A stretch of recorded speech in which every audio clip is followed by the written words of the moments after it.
सुने बहुजन नायकों की कहानियां। अभी डाउनलोड करें बहुजन स्टोरीज ऐप।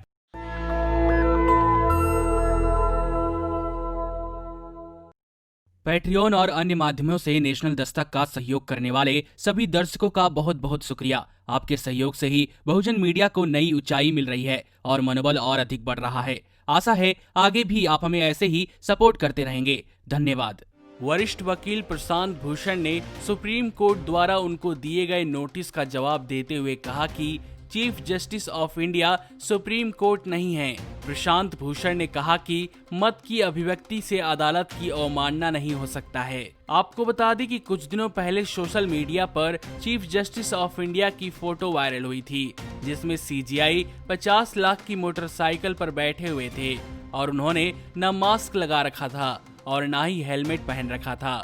सीजीआई की इस तस्वीर पर वकील प्रशांत भूषण ने कुछ ऐसी टिप्पणी की थी जिसे सुप्रीम कोर्ट ने अदालत की अवमानना की तरह देखा और कोर्ट ने प्रशांत भूषण को इस मामले में नोटिस जारी किया।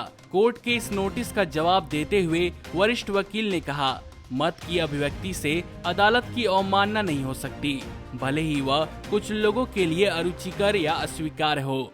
साथ ही प्रशांत भूषण ने कहा कि देश के प्रधान न्यायाधीश सीजीआई की आलोचना करने का मतलब सुप्रीम कोर्ट की निंदा या उसकी गरिमा को कम करना नहीं है।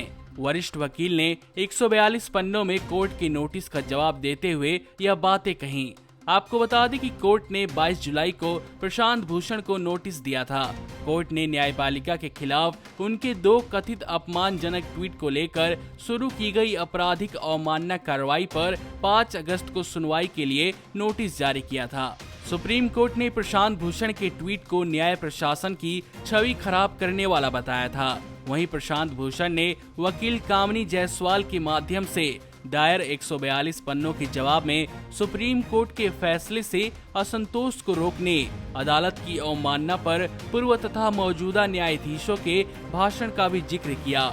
वकील प्रशांत भूषण ने संविधान के अनुच्छेद 19(1)(a) के तहत भाषण और अभिव्यक्ति की स्वतंत्रता का भी जिक्र किया और कहा कि इन अधिकारों को संविधान में संरक्षण प्राप्त है, संविधान इन्हें पवित्र मानता है। इतना ही नहीं, 142 पन्नों के अपने जवाब में उन्होंने कहा कि संविधान द्वारा स्थापित किसी संस्था पर किसी सार्वजनिक हित में किसी नागरिक को उचित मत व्यक्त करने से रोकना उचित प्रतिबंध नहीं है। यह उन मूल्यों का भी उल्लंघन करता है जिस पर हमारा लोकतंत्र स्थापित है। वैसे ये नई बातें नहीं हैं जब अपने विचारों को रखने और आलोचना करने पर लोगों पर कार्रवाई कर दी जाती हो, लेकिन अक्सर सरकार द्वारा कार्रवाई करने की बात सामने आती है। लेकिन अब सुप्रीम कोर्ट भी इसी राह पर चलता दिख रहा है। नमस्कार। नेशनल दस्तक अपनी आर्थिक जरूरतों को पूरा करने के लिए अपनी ऑडियंस पर निर्भर है। बहुजन समाज से संबंधित मुद्दों को उठाने के कारण यूट्यूब की तरफ से नेशनल दस्तक की कई वीडियो पर एड्स नहीं दी जाती, जिसके कारण हमें आर्थिक समस्याओं का सामना करना पड़ रहा है। आपका एक छोटा सा कदम बहुजन मीडिया को बचा सकता है। आपके सहयोग और सहायता के कारण ही हमने अभी तक यह मुकाम हासिल किया है। नेशनल दस्तक को आप पैट्रियन के जरिए सपोर्ट कर सकते हैं।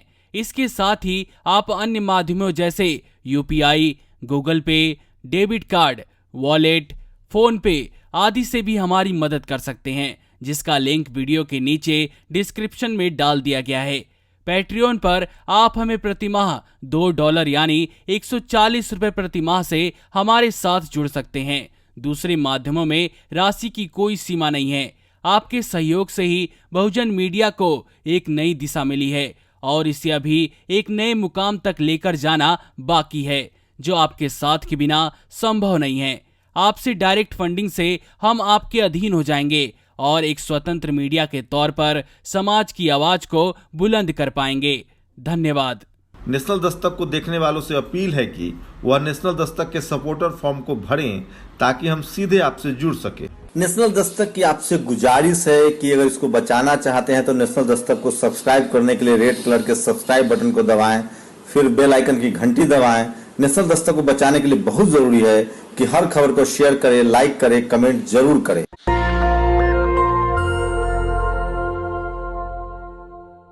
सुने बहुजन नायकों की कहानियां। अभी डाउनलोड करें बहुजन स्टोरीज ऐप।